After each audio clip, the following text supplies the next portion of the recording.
Alors, bonjour tout le monde, merci beaucoup. Alors, c'est le premier mot qui me vient en tête, c'est je suis impressionné. C'est impressionnant de voir effectivement avec les moments clés, avec les expériences vécues, toute l'ampleur que peut avoir ESPA dans la pratique de nos étudiants, mais aussi dans un contexte de soins, de pratiques cliniques sur le terrain.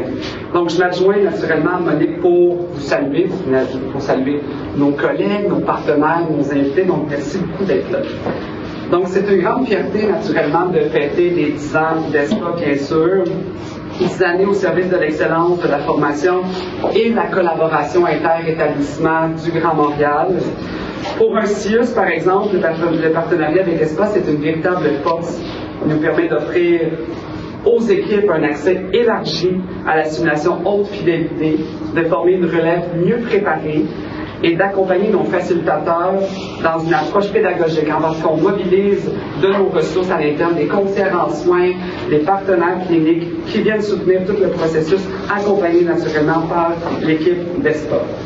Donc, on utilise naturellement une approche pédagogique innovante qui est axée sur l'expérience et la réflexion clinique, ça a été nommé, tout l'aspect du jugement clinique, du jugement professionnel. ESPA, c'est aussi un point solide entre la pratique et la formation. Grâce à l'engagement des maisons d'enseignement, la simulation offre aux étudiants et aux étudiants l'occasion de vivre des expériences cliniques réalistes dans un environnement contrôlé, on l'a nommé aussi, sécuritaire.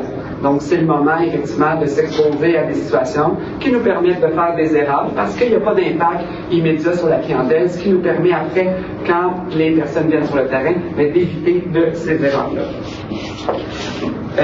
Donc, c'est la meilleure façon de consolider les connaissances acquises en formation et de les appliquer dans un contexte terrain en complément aux stages qui sont offerts par les maisons d'enseignement. Ainsi, la relève entre dans le réseau de la santé mieux préparée, plus confiante et plus compétente.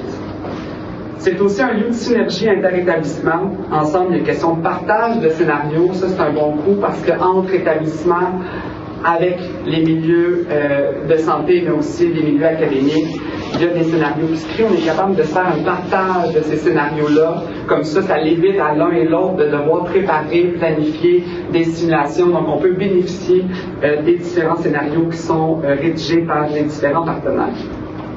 Donc, on profite sinon d'un parc complet de simulateurs représentant la diversité de la clientèle du Grand Montréal. Ça a été dit, en santé mentale, c'est un excellent coup aussi. Donc, on est capable d'aller dans l'aspect relationnel, l'approche thérapeutique avec la clientèle. Au-delà d'avoir un mannequin, on est capable de reproduire des situations réelles d'humain à humain en contexte de simulation.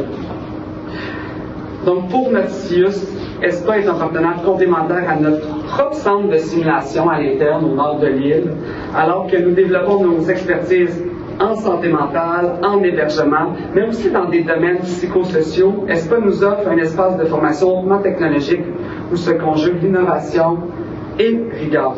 Des initiatives comme le programme STEP, une formation destinée aux CP, CPA, infirmières auxiliaires, notamment les nouvelles embauchées qui visent à les préparer à intégrer leur milieu de soins, mais aussi tout le programme pionnière qui est adressé aux infirmières praticiennes. Depuis peu, c'est une nouvelle offre de service que ESPA offre pour la pratique avancée en soins infirmiers. Au-delà du parcours, l'avenir de l'ESPA s'annonce tout aussi prometteur. Il s'agira de poursuivre cette dynamique d'innovation, d'ouvrir la simulation à de nouveaux publics qui soient issus de l'administration, de la gestion, d'autres professions, du réseau de la santé, et de contribuer à faire rayonner la pertinence et la valeur de la simulation dans nos milieux. Je tiens à remercier tous ceux et celles qui, par leur engagement, leur confiance, ont contribué à bâtir ce succès collectif, disant c'est un jalon important, mais surtout c'est le point de départ d'un nouveau chapitre qui est imprimé d'audace, de créativité et de collaboration. Merci.